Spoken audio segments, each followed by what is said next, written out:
Hare Krishna. Estou pela sorte que já.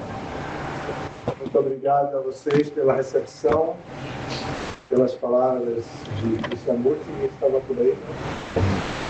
Muito obrigado a todos por estarem hoje nesse festival de domingo tradicional na Sociedade de Prabhupada. Toda parte onde existe um templo, existe um festival de domingo, assim, para recebermos nossos amigos, os nossos parentes, os nossos convidados de um modo geral.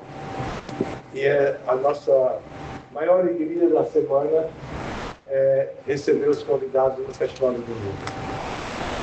Então, sintam-se bem recebidos, sintam-se convidados e aceitem nosso acolhimento.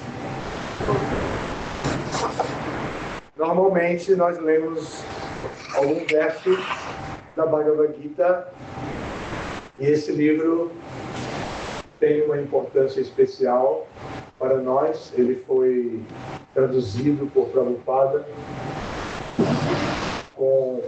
e que também fez seus comentários a respeito dos versos. Prabhupada foi muito cuidadoso em apresentar o livro como ele é, trazendo os significados de palavra por palavra, tradução de palavra por palavra, também a tradução corrida, para que a gente possa entender o sentido e para a gente ainda ficar mais fidelizado ao conhecimento do livro e à pessoa que revelou o livro. Prabhupada então apresenta o seu significado hermenêutico para que nós possamos ter então o verdadeiro significado daquilo que estamos vendo. Prabhupada, nosso mestre espiritual, com toda essa dedicação, saiu da Índia para o Ocidente, indo diretamente para os Estados Unidos, depois espalhou o seu movimento por toda parte e até aqui em Belo Horizonte chegou, né? E aqui estamos.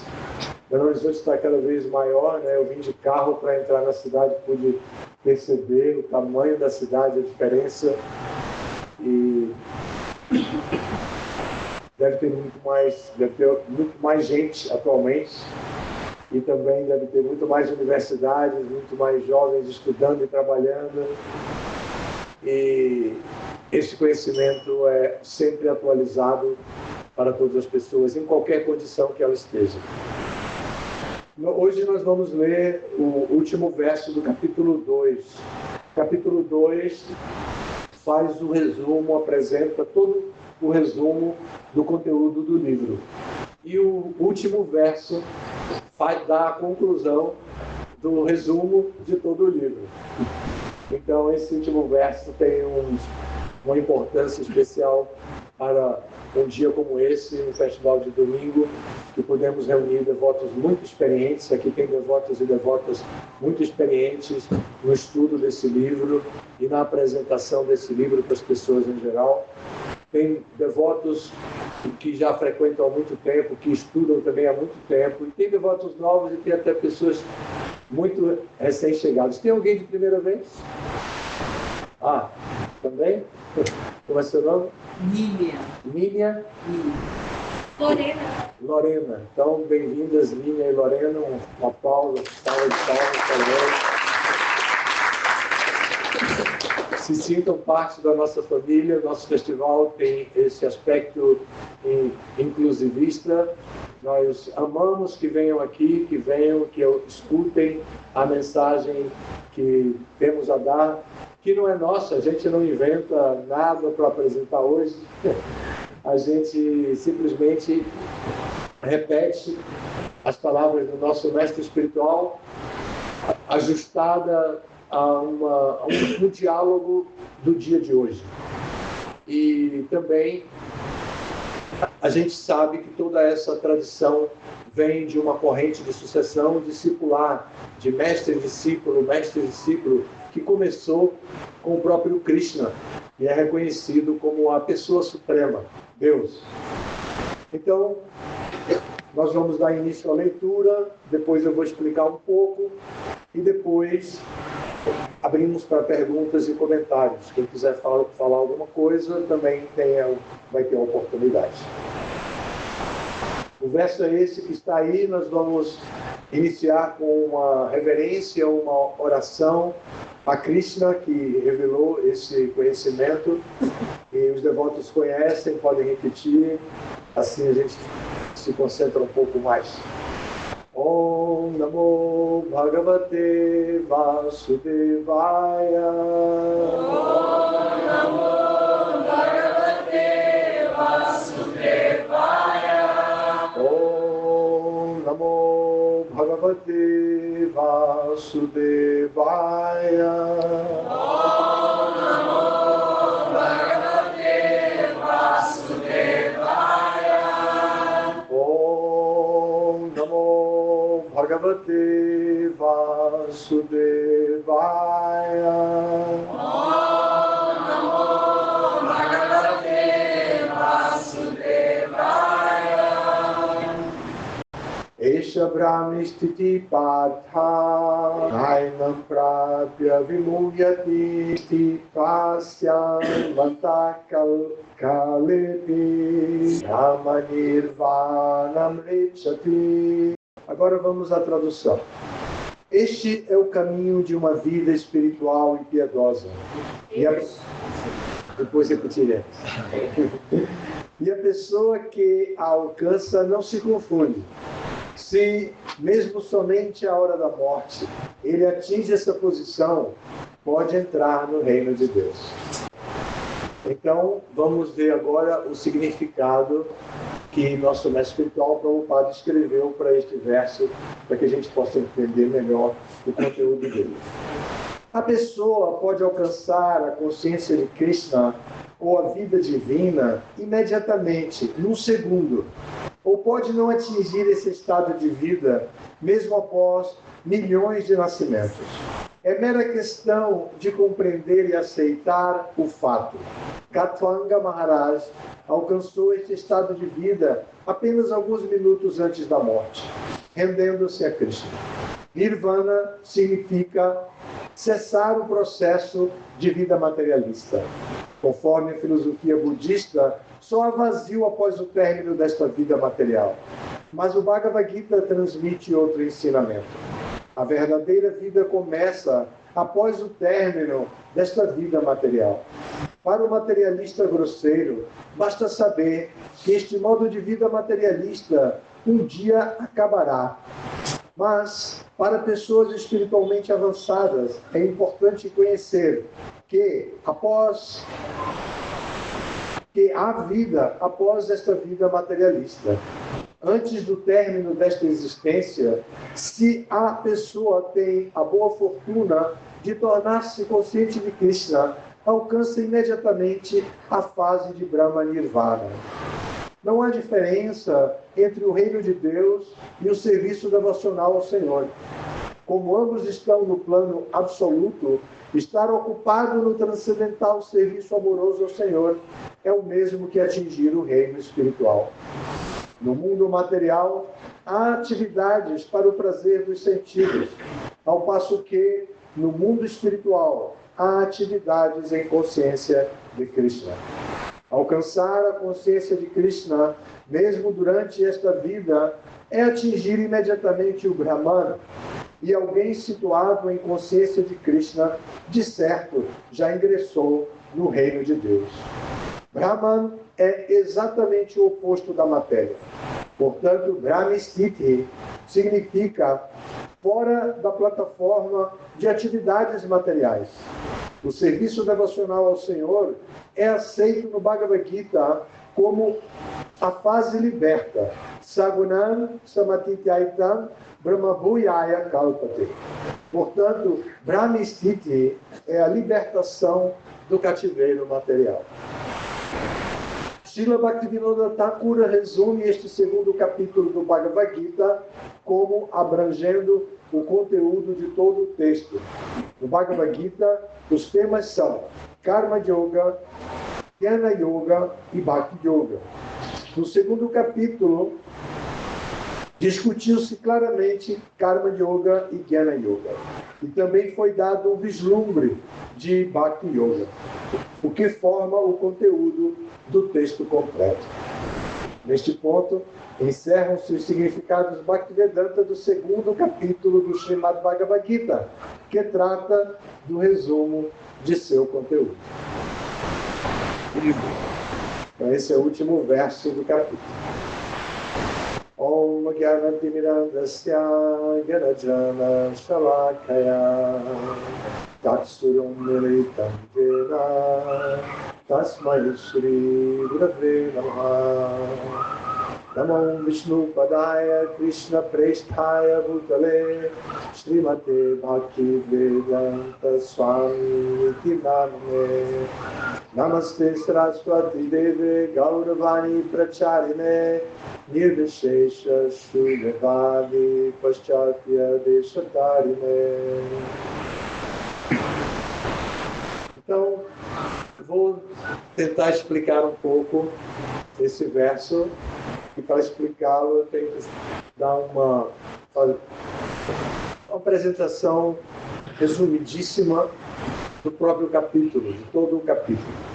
Esse capítulo tem 72 versos e ele trata de 5 sessões temáticas, são 5 temas diferentes que são tratados aqui. Nós vimos aqui no final, Prabhupada citando Bhaktivinoda Thakur, dizendo que Bhaktivinoda Thakur explica esse capítulo, dizendo que 3 temas foram tratados: Karma Yoga, Jnana Yoga e Bhakti Yoga. E que Karma Yoga e Jnana Yoga foram tratados com mais aprofundamento, enquanto que Bhakti Yoga foi tratada de forma ano passado, rapidamente. Então, mas, na realidade, isso é verdade, claro, mas na realidade, se nós estudarmos, nós vamos ver que o fato de que Bhakti Yoga não está esgotado, que o tema não está esgotado aqui, só deixa o leitor mais interessado em continuar lendo. E olha quanto falta. Ó, falta tudo isso, né? Esse verso só teve a introdução, prefácio, índices e algumas páginas de 2 capítulos. Nós temos mais 16 capítulos pela frente para ser estudado. Então, o leitor fica apegado a conhecer mais profundamente esse tema que foi apresentado aqui. E observem o que o verso fala. O verso fala do momento Antakale, esse momento final, também é chamado de Prayana Kale, que é o momento final da vida de uma pessoa nesse mundo aqui. Na verdade, nós não morremos quando o corpo morre, porque nós somos almas espirituais que estamos habitando este corpo por um período, não sabemos quanto tempo. 70, 80, 100 anos, não sabemos quanto tempo.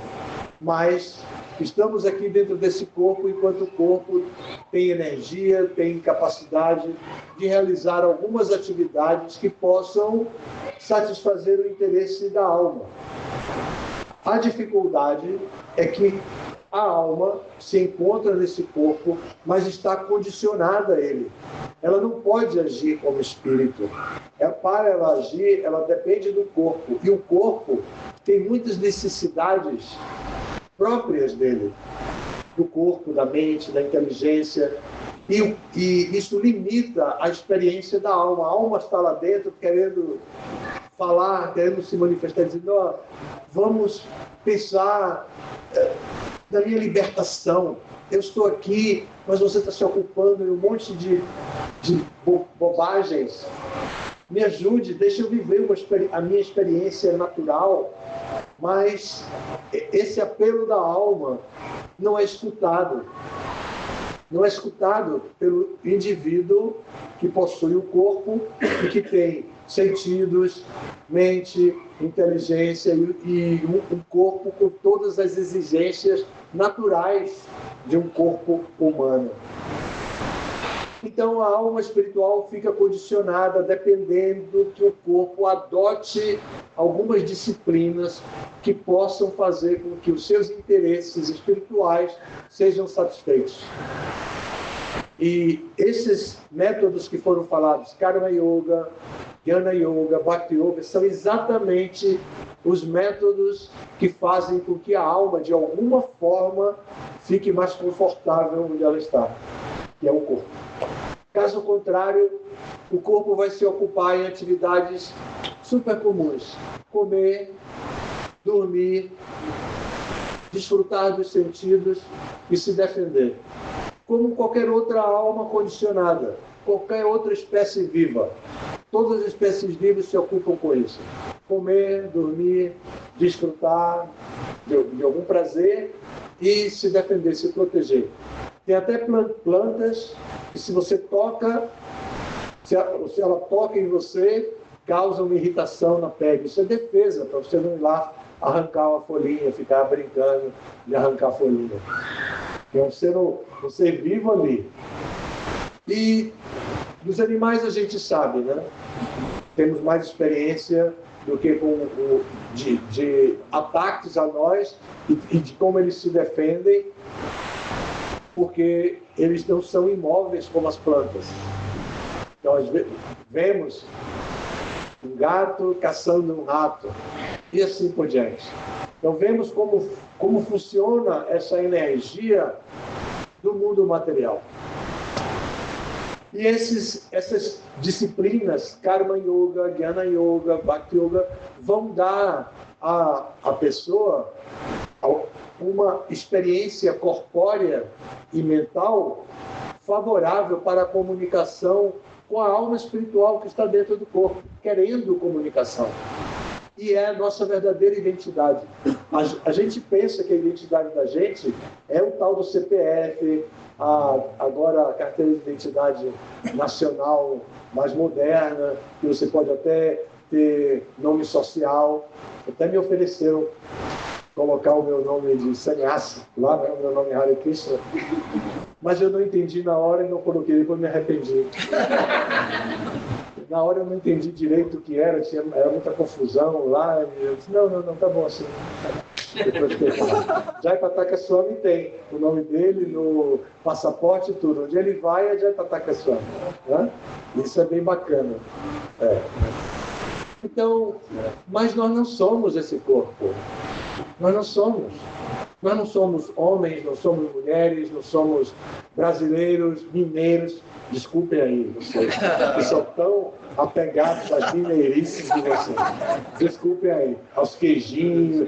Eu também gosto, mas eu sei que vocês são bastante apegados. Desculpem, tem que dizer que não é a nossa verdadeira identidade. Isso é só relação social, cultural, que a gente nasce num determinado lugar, é criado ali e aprende a fazer as coisas como todo mundo. Mas nós somos muito mais que isso. Nós somos espírito puro. Nós temos todas as vantagens de um ser espiritual. Temos até inteligência espiritual. Infelizmente, preferimos a inteligência artificial. Mas até inteligência espiritual nós temos, se nós desenvolvermos, dermos atenção, se a nossa mente se concentrar em focar a autoridade da inteligência espiritual, a inteligência espiritual vai se manifestar.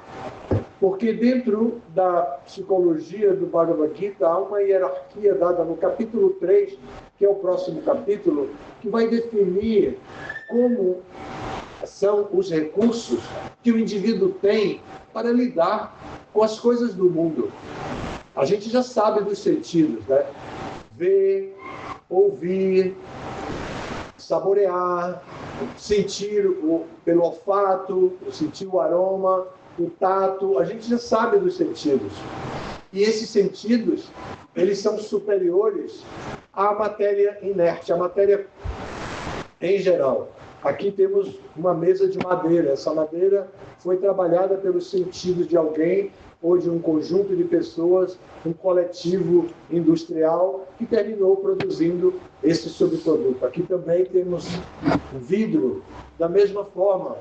A matéria-prima foi utilizada para chegar a esse ponto. O próprio livro que lemos aqui, que para nós tem um significado tão especial, porque nos traz sabedoria, conhecimento, ele é feito por páginas de papel, e esse papel, celulose, vem do reino vegetal, e é trabalhado em indústria para chegar nesse ponto e tal, e tem tinta aqui, a tinta é preta, as letras.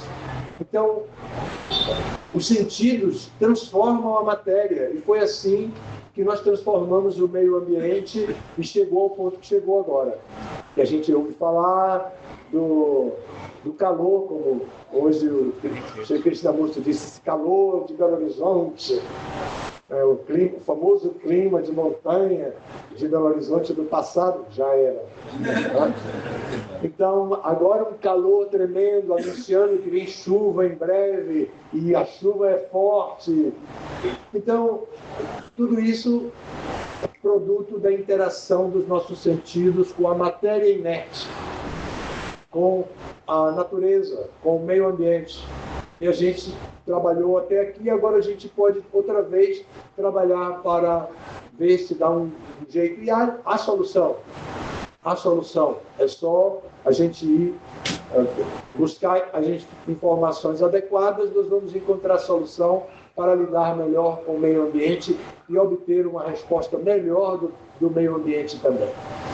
Mas o nosso ponto principal aqui é que a vida humana é cíclica, ela passa por diferentes etapas da vida, e a gente até diz, estou encerrando um ciclo, vou entrar em outro ciclo de vida agora. A gente tem essa consciência, mas tem um final, o final que é o que está dito aqui. E aqui, se o Krishna pessoalmente está oferecendo um prêmio que é válido para a gente por toda a vida, até Prayanakala, até o momento final, até o último suspiro é válido. E o que é que ele está oferecendo? O caminho de uma vida espiritual e piedosa. É isso que ele está oferecendo. O caminho de uma vida espiritual e piedosa. E ele completa, está ali, vocês podem ver. E a pessoa, o homem que alcança, não se confunde, porque fica entusiasmado sempre com esse tema.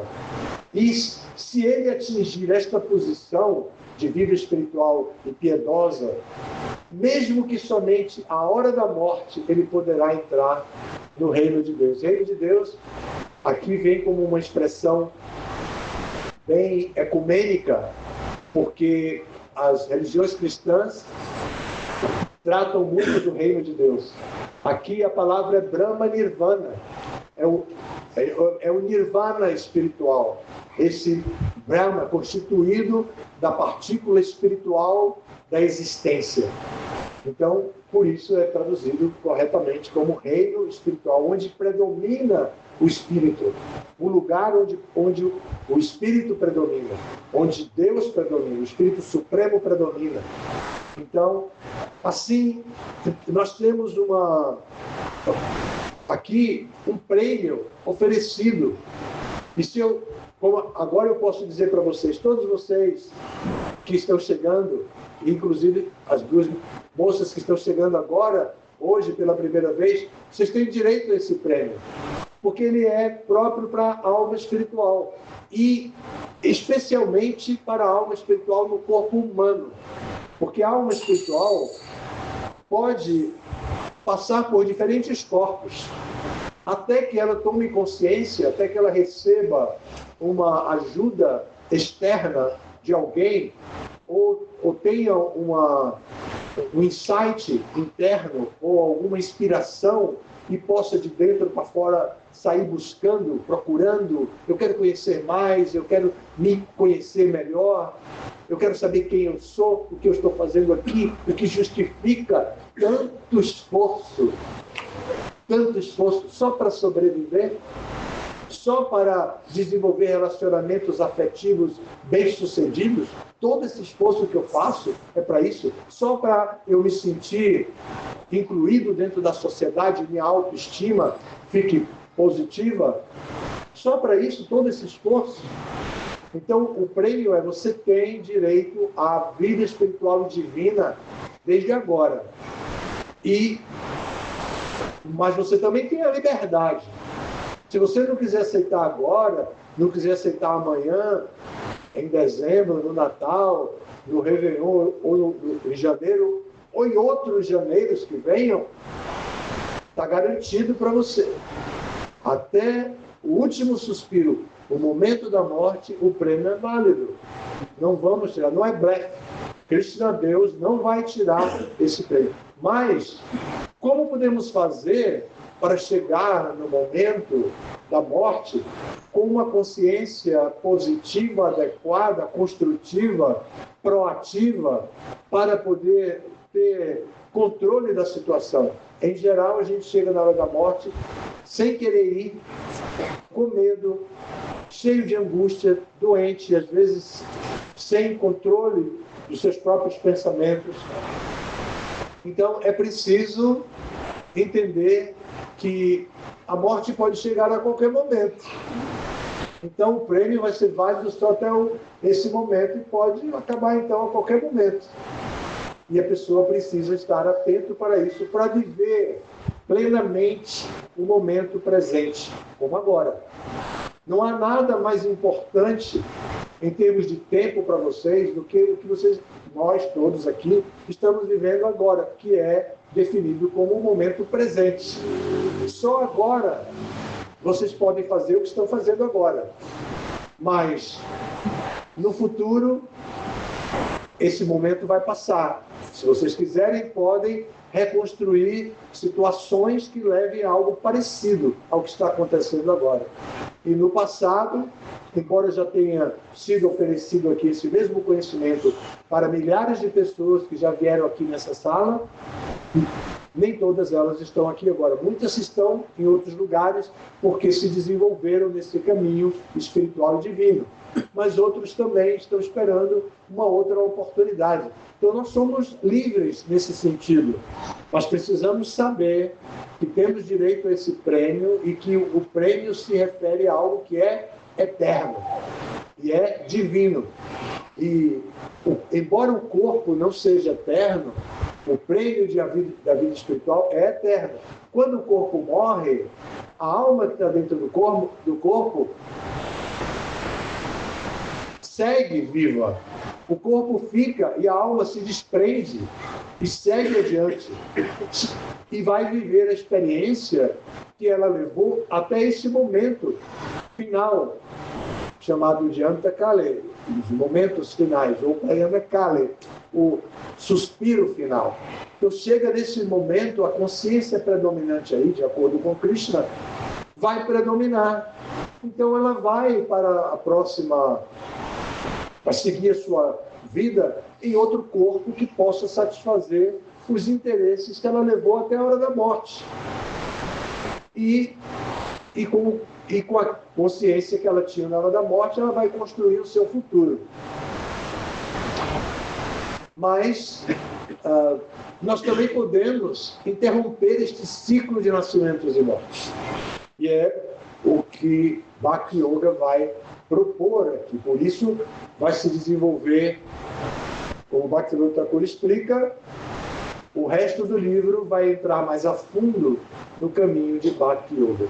Vai conectar Karma com Bhakti, vai conectar Jnana com Bhakti e depois vai explicar especificamente Bhakti, que traduzido seria serviço devocional. Então, esse serviço devocional, ou a atitude prática de yoga, em que uma pessoa, que com tal atitude a pessoa cria uma relação construtiva, positiva com Deus, dentro do ambiente em que estamos, usando esse mesmo corpo, usando os mesmos elementos materiais que dispunhamos para fazer outras atividades que não eram espirituais, Então podemos tomar essa atitude de serviço devocional e seguir adiante. O que precisamos? De acordo com esse capítulo do Bhagavad Gita, vai dizer que nós precisamos de jnana, que é conhecimento espiritual, saber que somos almas espirituais, que somos eternos, que o corpo material é temporário, e tomar uma atitude proativa, que é karma. Então, unindo o conhecimento espiritual, transcendental, com uma atitude proativa para agir, então nós vamos agir de uma maneira que quebramos o ciclo de nascimentos e mortes. Não criamos reações. Essa atividade, o produto da ação com conhecimento transcendental e espiritual, é chamado de Nishkama Karma ou Akarma. Ou seja, é uma ação que não produz crédito para viver de novo nesse mundo. Nem em Belo Horizonte. Nem em Belo Horizonte. Com queijo e tudo. Nem isso, não queria sequer esse crédito. E vai ser melhor. Porque os queijos do mundo espiritual são muito melhores. E são eternos. Não é como que acaba, tem que ir no mercado central comprar de novo. Que coisa. Mas antes de chegar lá, tem que trabalhar para ganhar o dinheiro, para depois ir lá. E às vezes tem que fazer uma economia. Então, o conhecimento com atitude proativa de ação produz uma reação que o matemático Newton não previa, que é uma ação para a qual não corresponde uma reação aqui, nesse mundo físico. Ele disse que toda ação corresponde a uma reação. Em termos de serviço devocional, não é verdade, é justamente a exceção a esta lei da física. Então, o que corresponde é que a pessoa não volta a nascer neste mundo. Ela se liberta, ela entra no reino de Deus, ela volta para o mundo espiritual e vai viver a sua experiência plena de alma espiritual. Esse é um tema muito moderno, embora esse livro tenha sido produzido há cerca de 5.000 anos.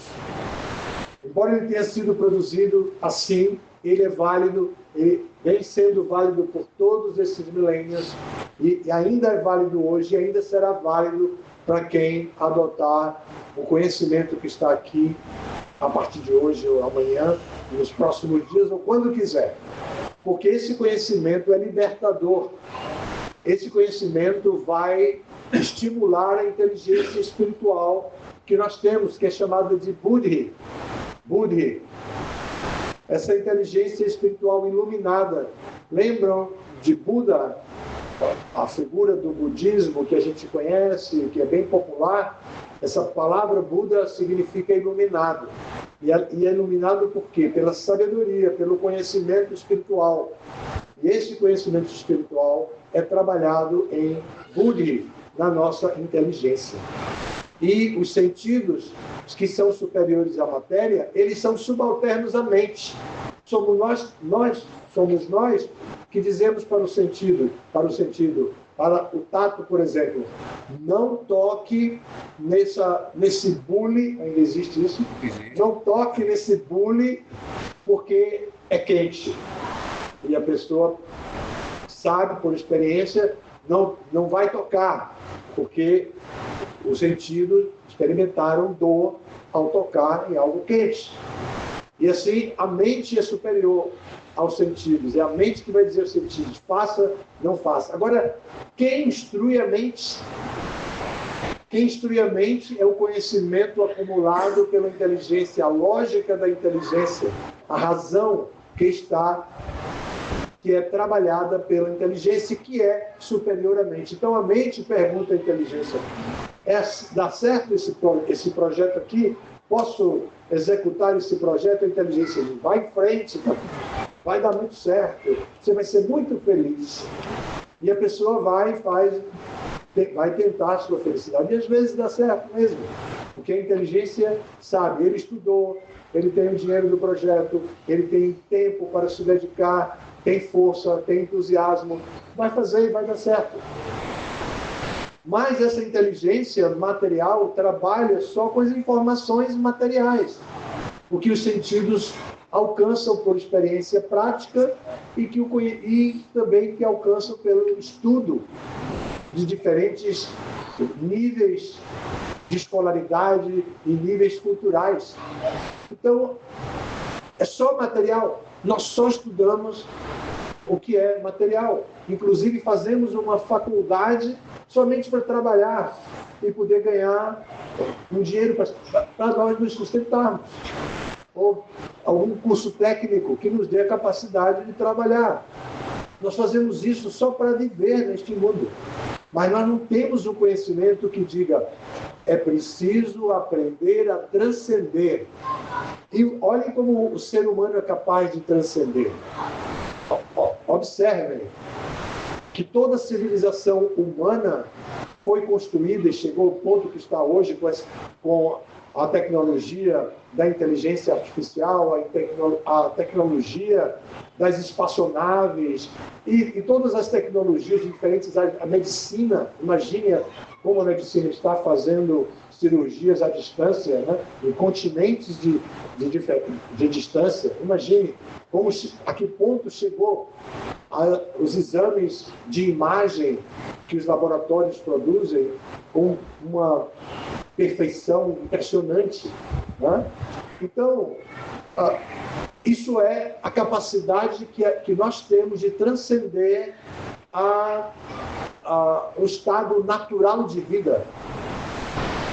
Os nossos antepassados viviam tentando entender como eles iriam poder cortar uma madeira. E aí eles fizeram da pedra, lascaram a pedra, fizeram a ponta e começaram a cortar e abrir diferentes, até para caçar animais. Então, isso é a nossa capacidade de transcender ao estado natural em que estamos. Agora, quando se trata de vida espiritual, é o clímax da transcendência. Nós precisamos buscar conhecimento a respeito do mundo espiritual. Esse conhecimento está disponível nas escrituras, em diferentes escrituras. Esse conhecimento está disponível na sabedoria de muitos grandes mestres. Estou falando de conhecimento espiritual. Aqui nós também apresentamos este conhecimento espiritual, e já falamos hoje, que é conhecimento trazido pelo nosso mestre espiritual, que recebeu do seu próprio mestre, que por sua vez recebeu do seu mestre. Então, esses grandes mestres, essas pessoas iluminadas, querem o bem da sociedade humana. E eles criam situações materiais, como um templo, uma casa que se vira um templo, para poder reunir pessoas e discutir esses temas e apresentar livros de conhecimento espiritual como esse que acabamos de ler nesse verso. Então, esse tema é de suma importância e aqui é um prêmio para todo mundo que chegou. Temos o direito à vida espiritual e divina. É muito simples, é só realizar serviço devocional. E mesmo que você só consiga fazer isso no momento final, tem direito ao prêmio, a alcançar a vida espiritual e divina. No momento, se ocupe em serviço devocional. Escute a respeito de Krishna, de Deus. Cante os seus santos nomes. Lembre dele em todas as circunstâncias da sua vida. Nunca esqueça dele. Adore. Procure conhecer e aprender como adorar a Deus, como louvá-lo, como adorá-lo. Preste serviço a Ele em diferentes níveis. Serviço como um simples servo, serviço de maneira interpessoal, identificando a identidade dele, vendo o que ele apreciaria, como ele seria melhor apreciado para outros. Esse também é um tipo de serviço. Se renda completamente a Deus. Desenvolva o espírito de amizade com Ele. Faça por reconhecer como Ele é bondoso, como deu a vida para a gente, como Ele nos abençoou com a nossa inteligência, ainda que material, a nossa mente, os nossos sentidos, a nossa saúde. Aqui estamos e podemos, então, utilizar tudo isso a serviço dele. Há muitas maneiras.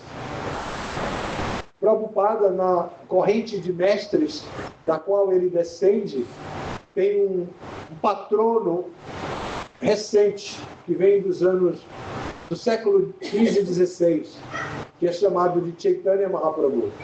E foi Chaitanya Mahaprabhu que trouxe o Mahamantra Hare Krishna e fez com que esse Mahamantra Hare Krishna se tornasse conhecido, que trouxe de dentro dos templos, de dentro das igrejas, e disse: esse conhecimento, esse mantra é tão poderoso que ele tem que ser levado para todas as pessoas, independente de religião, de credo, de cor, de escolaridade, de conhecimento, do que seja. Eles têm direito a ouvir o Mahamantra. Isso criou confusão, não foi tão simples. Houve reação contra essa posição dele. Mas ele adotou essa posição firme e está até hoje. Até hoje nós fazemos isso. Eu cheguei aqui hoje, mais ou menos 2 da tarde, de viagem, e encontrei o Bodhana Tatra, que me disse: acabamos de chegar de um Harinama. Harinama é a atitude de cantar os nomes de Krishna nas ruas, assim, para que as pessoas possam participar também. Então, até hoje nós fazemos a mesma coisa. E quando vocês vêm aqui, como hoje, cantamos, dançamos em louvor a Krishna, sempre cantando o Mahamantra Hare Krishna. Os nomes de Krishna não são diferentes dele. Isso também foi explicado aqui no significado de Prabhupada. Os nomes dele não são diferentes, porque Deus é absoluto. Então, seus nomes, sua parafernália, tudo que se refere a ele tem o mesmo poder que ele. Por isso, quando nós oferecemos os nossos alimentos, esses alimentos se tornam santificados, porque nós oferecemos a ele simplesmente por reconhecer que nós estamos oferecendo, ele aceita. Ainda que não modifique a estrutura externa, a quantidade, ele não tira uma colherada e desaparece a colherada ali. A gente vê igualzinho como a gente colocou em oração e meditação para oferecer. Mas ele impregna aquele alimento com o seu olhar. O seu olhar é compaixão, misericórdia, amor, bondade, sabedoria, conhecimento espiritual. E quando a gente come, a gente está comendo tudo isso. Comendo amor, comendo compaixão, comendo conhecimento espiritual. E faz esse efeito. Quando bate lá dentro, vai para a nossa consciência. Libertar a nossa consciência, libertar a nossa alma que está oprimida dentro deste corpo material. Então esse é o tema aqui. Hoje é nosso festival de domingo. Belo Horizonte é famoso para mim como grandes festivais, excelentes festivais. Eu já passei excelentes festivais aqui com vocês. Hoje é mais um. Obrigado por me receberem mais uma vez. E eu interrompo aqui, se vocês tiverem alguma pergunta ou algum comentário, a hora é essa. Como é seu nome? Miguel. Miguel. Esse M aqui é de Miguel, do boné? É um M? É, tudo bem. Pode falar, Miguel. Eu estou cansado. Foi a aula hoje.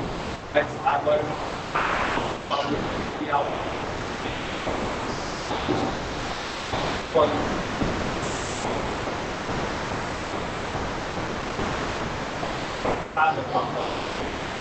Sim. É deceptivo, quase hora a posição. Você já percebeu?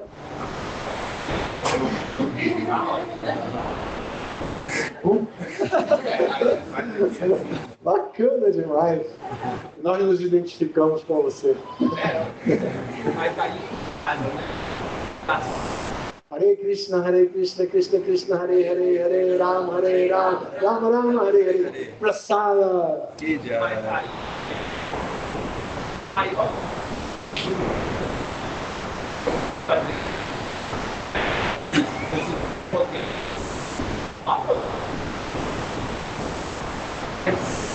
A comida.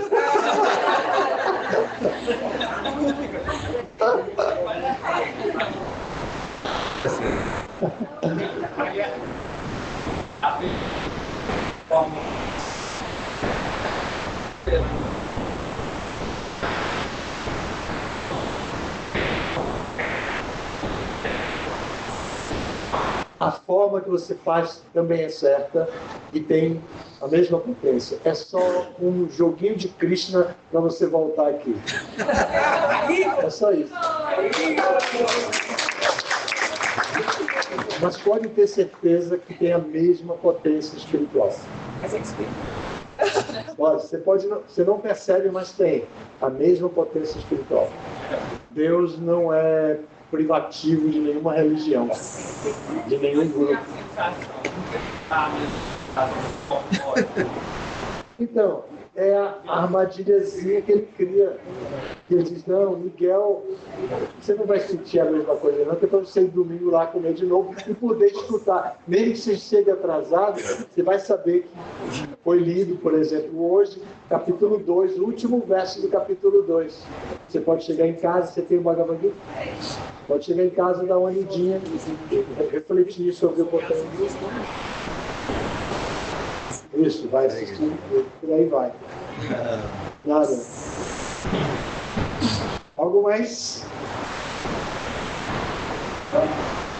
Assim. Eu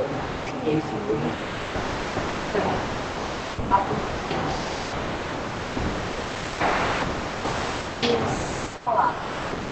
Eu ouço várias maneiras. A novela do Bhagavad Gita é um meio de acessar essa sacada. Então, não existe só o Bhagavad Gita, forma de acesso ao mundo mental. Não é só o Bhagavad Gita. Existem muitos livros de conhecimento que são apresentados para diferentes povos que tratam do tema Deus. O Bhagavad Gita tem uma particularidade. Ele trata diretamente da relação entre a alma individual, aquela alma que eu disse que está dentro, sofrendo lá dentro, que não consegue fazer porque o corpo não responde às suas necessidades, essa alma com Deus. Então, o Bhagavad Gita tem o conhecimento de ciência espiritual que vai ajudar essa alma a se conectar de maneira definitiva com Deus. Então, essa é a característica do Bhagavad Gita. Existem livros que são influenciados por interesses particulares, livros que falam de Deus, mas que são chamados até de acordo com os modos da natureza, que é um tema científico estudado também no Bhagavad Gita, capítulo 14. São 3 modos: o modo da bondade, o modo da paixão e o modo da escuridão. Então, esses 3 modos influenciam a pessoa que vai buscar, e por isso existem livros religiosos para falar de Deus que apresentam instruções no modo da escuridão, no modo da paixão e no modo da bondade. Mas o Bhagavad Gita ele tem essa característica científica transcendental que vai dar para a pessoa o conhecimento com o qual ela possa trabalhar a sua libertação particular, porque ela está, como alma espiritual, reprimida dentro desse corpo e ela precisa se libertar disso. Mas todos esses livros de conhecimento espiritual sempre têm alguma informação que nós precisamos. Não é à toa que eles chegam na nossa mão. Se o Bhagavad Gita chegou na sua mão, agora aproveite. Leia, porque deve ter... Krishna, Deus, deve ter visto que você já pode ler o Bhagavad Gita. Como todos que estão aqui agora. Por que vocês estão entrando em contato com o Bhagavad Gita? porque vocês, de alguma forma, vieram até aqui voluntariamente e agora estão escutando sobre isso. Aproveitem, porque é um conhecimento muito prático. Muito prático. Tá? Eu não perguntei seu nome. Érica. Prazer. Oi. A alma espiritual, ela sempre existiu, né? Então, ela não nasceu e nunca deixará de existir. Então, existe um número limitado de almas, tanto no plano material, que foi realizado no plano material, e no plano espiritual, ou não? Krishna cria novas almas, está sempre criando novas almas. Krishna nunca cria as almas, elas sempre existiram junto com ele. Krishna é ilimitado, o número de almas é ilimitado junto com Krishna, elas são partes integrantes de Krishna. Só que elas estão felizes com Krishna no mundo espiritual. Algumas aparecem por aqui, como nós, por alguma situação, aparecem por aqui. E agora precisam se preocupar em como sair desse mundo, quebrando o ciclo de nascimentos e mortes, que foi tema do começo da aula. Acho que você ainda não tinha chegado. Você estava desde o começo? Tá. Então, a gente falou, né, da quebra do ciclo de nascimentos e mortes e tal, através da atividade akarma, que é a atividade que não produz reação que faça a pessoa permanecer aqui. Então, é isso. As almas que não foram manifestas em corpos diferentes, elas estão dentro de Krishna, tipo assim, estão inseridas. Elas estão com Krishna no mundo espiritual em diferentes circunstâncias. Ativas, a alma é sempre ativa, o Bhagavad Gita nos diz isso, ela é sempre ativa. E ela vai estar experimentando a sua individualidade, a sua natureza. Cada alma é um indivíduo. E embora, como Krishna é infinito, o número é infinito também. Ah, é infinito. Obrigado. Meu nome é Cristiano, e a dúvida é o seguinte: serviço, ele tem que ter um resultado, ele tem que ter um produto. E ali, no leito de morte, a pessoa ainda consegue alcançar, né, o reino de Deus. Ela pode não ter tido, não ter alcançado, mas não tido discernimento antes. Mas no leito de morte ela consegue, no leito de partida. Mas é o seguinte, lá no leito de morte, ela não gera resultado. Ela pode reconhecer, né? Mas o resultado, cadê o serviço? Eu reconheço que Krishna é bondoso, é amoroso, mas esse reconhecimento dela para um serviço qualquer, principalmente serviço devocional, ele precisa gerar um resultado. As doutrinas cristãs, elas falam tem parábolas, que as pessoas ficam indignadas, né? Parábola, por exemplo, que todos devem conhecer, da vinha, que um trabalha X horas e o outro menos horas. E no finalzinho, um trabalha pouquinho, mas também ganha o reino dos céus. Porém, esse que trabalhou um pouquinho, ele gerou resultados. Né? E no leito de morte, essa pessoa está ali, só reconhece, só não, né? Mas reconhece a infinitude de Krishna, mas isso não gera resultado para o outro. Entendi, já entendi. Você lembra que nós falamos de ouvir, cantar e lembrar? O resultado de lembrar é a lembrança de Krishna. Lembra que eu disse que Krishna é absoluto? Quando a gente lembra de Krishna, a gente entra em contato com Krishna, ativa Krishna. O resultado do serviço de lembrar é ativar a presença de Krishna na alma, não é no cérebro, na consciência, como detectam na UTI de um hospital. Não é a consciência espiritual, a presença da alma espiritual. Então, o resultado do serviço de lembrar é a lembrança que libertará a pessoa por alcançar a graça de Deus. A graça divina que vem. Ele vai ser lembrado e vai dizer: essa pessoa está se lembrando de mim e ela está perdendo o corpo. Como o Cristiano falou lá no templo do Hare Krishna, ela não vai poder fazer serviço. Eu vou levar ela agora mesmo, porque ela lembrou de mim. O resultado é a lembrança. Tá bem? Obrigado. Pode ser depois, porque já vamos começar a servir praçada. Eu agradeço a presença de todos, todas nós do Sila Prabhupada.